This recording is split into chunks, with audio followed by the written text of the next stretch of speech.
If you own one of these machines, you're probably very familiar with these, the Festool Domino. And if you've bought enough of them, you're probably familiar with how much they can cost and how quick it adds up. But what if you could make an unlimited supply of your own? And that's where these come into account.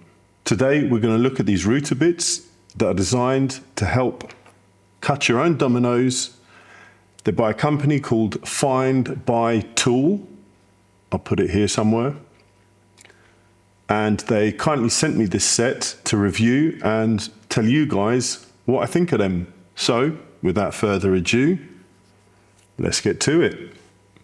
These bits are designed to cut your domino that the Festool domino machine uses.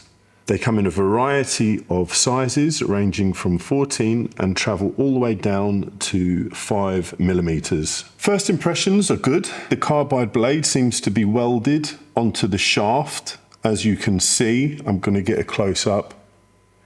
You can see how it's fitted.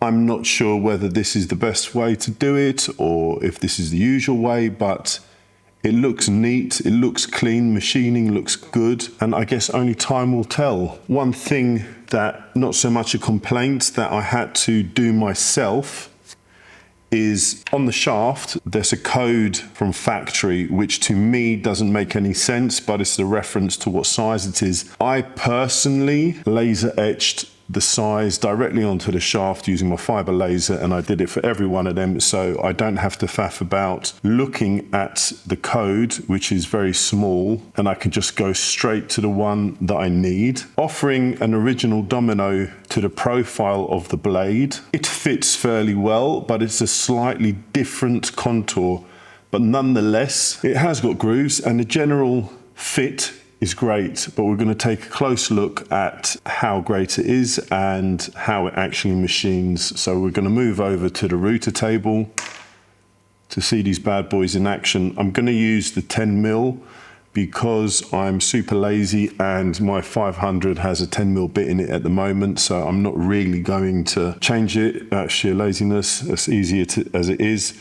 But keep in mind, this set crosses over between the 700 and the 500, so all your needs are covered. So I think the best thing to do now is head over to the router table. So here we have the 10mm cutter.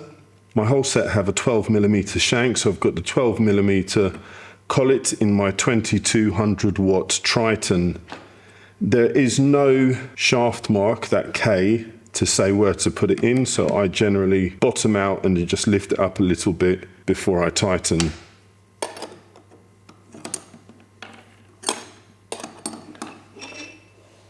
Once that's tightened, we set the depth, and I normally set the depth and height with an original domino, and I do this by putting it into the piece and lowering it until you feel it engage with the surface of your router table. And this is where it can take a little finessing, where you might need to raise it and lower it just to get it right. And to me, that looks just about right.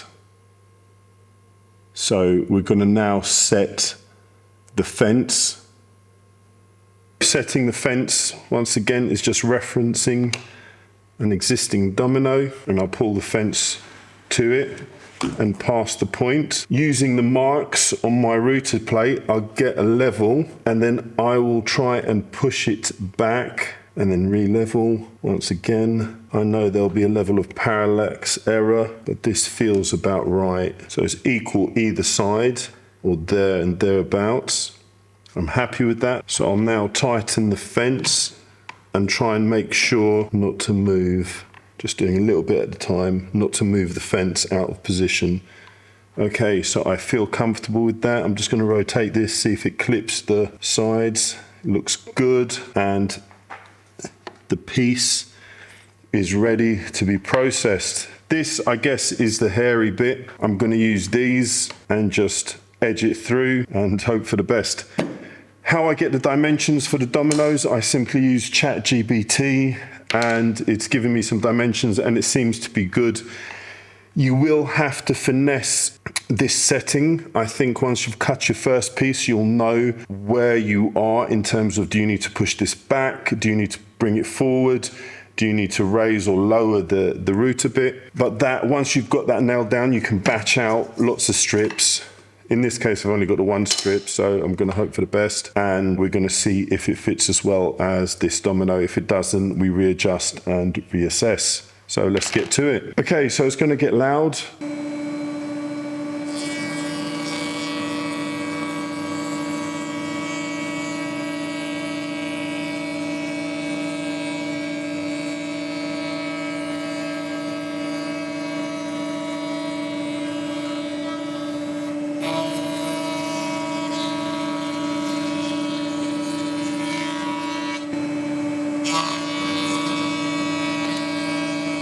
Okay, so I'm not happy with the fence depth. I feel like it could go back a bit and cut more of a profile on the edge here.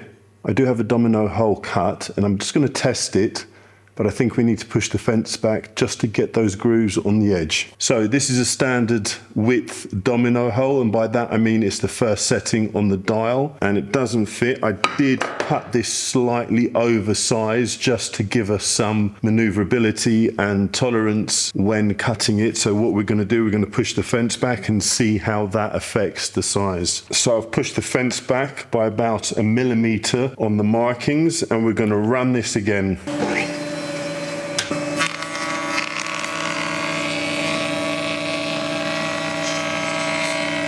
Okay, so we might have gone a little bit too far. Now, the reason I say that is because when I was cutting, when it was leaving the bit and going to the secondary fence, there was a small gap, and when it came off, it just ate it. So you can just cut this off, but we're gonna see, which I'm gonna do on the miter saw now, and we're gonna see if it fits. But I might be cutting a new strip with a tighter size tolerance because I did oversize this a little bit, so it could have been a factor. Okay, yeah, I did mess up, and now the walnut is undersized. I'm going to recut the strip because this was slightly oversized, so it did have a factor to play.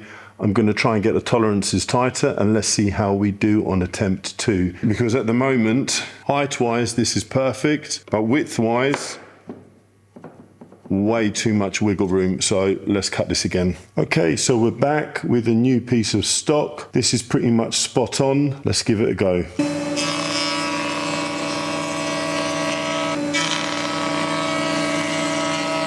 Okay, so we're back at the table.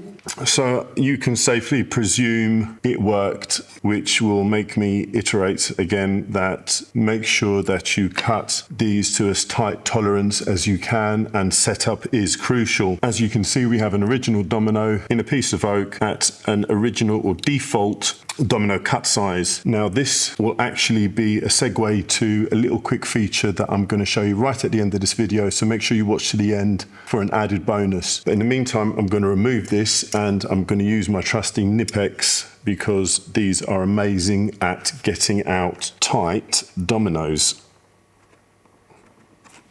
Okay, so that is out. Let's see how this fits.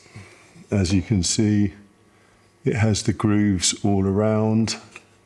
I should just bevel the edges, but I'm not going to. I'm just going to wedge this in.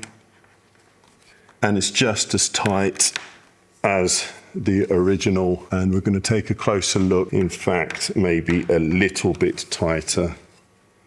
But that just goes to show tolerances are crucial when setting up the cut.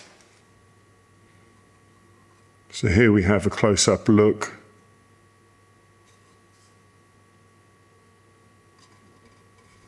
Super tight fit. And you can see the grooves.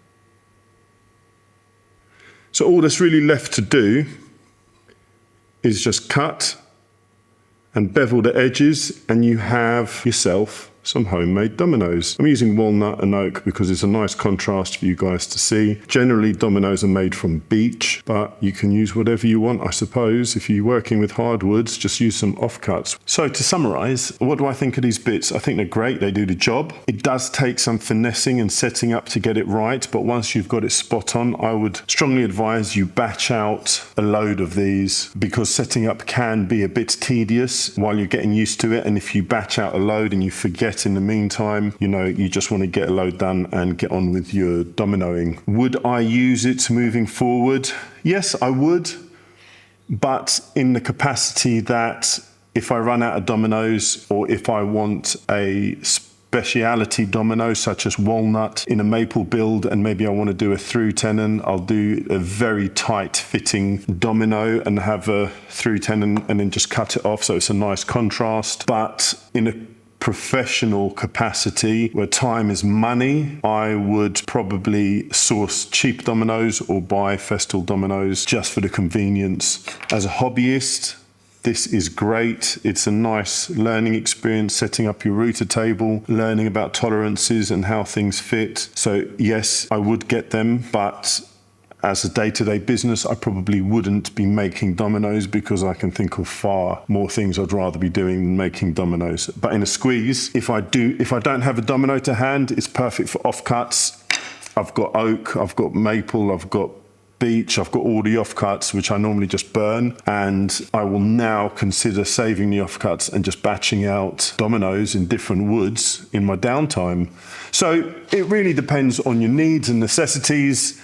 They do the job really well, and you can have some interesting adjustments in terms of tolerances to whatever might fit your need. If you need a super tight fitting domino, or if you want a slightly loose domino, which kind of is a segue to the second part of this. It's going to be a super short part, so just bear with me. But you could make loose fitting dominoes for dry fits. Your imagination is your limit. In terms of product quality, yes, they are superb. Like I said, I would love to see FindBuyTool etch the dimensions onto the shanks to prevent any sort of faffing about, because as they do take smaller increments, it can take a while to sort of differentiate between a 10 and an 8, and then I think this is a 6 and a 5.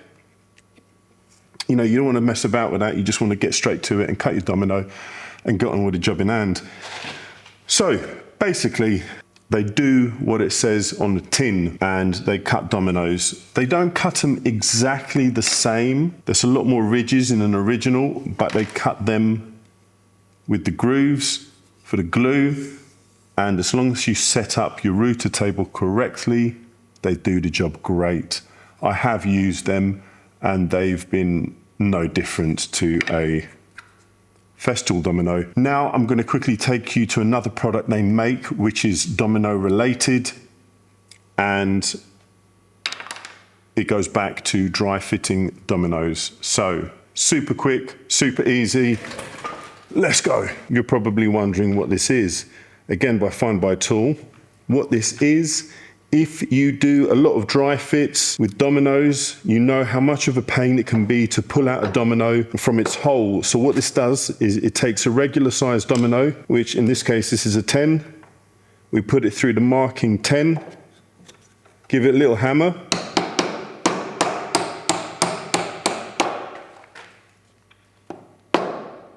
And we now have a slightly looser fitting domino, which can be easily taken out by hand. You can do a few of them, keep them, store them, and have them at hand when you want to do a dry fit without having to use, like I did, the Nipex pliers to really yank it out. Super simple, nice and easy. Job's a good one. Again, FindBuyTool, they send it to me. I've put it, as you can see, into my desk. Nice flush fit. If I ever need some, boom, I just run it through whatever size domino I'm using. So guys, if you found this video useful, informative, or enjoyable, please don't forget to smash that like button. Consider giving a subscription to my channel, as every subscription counts, and leave any questions you have down in the comments. And until the next video, guys, take it easy and happy woodworking.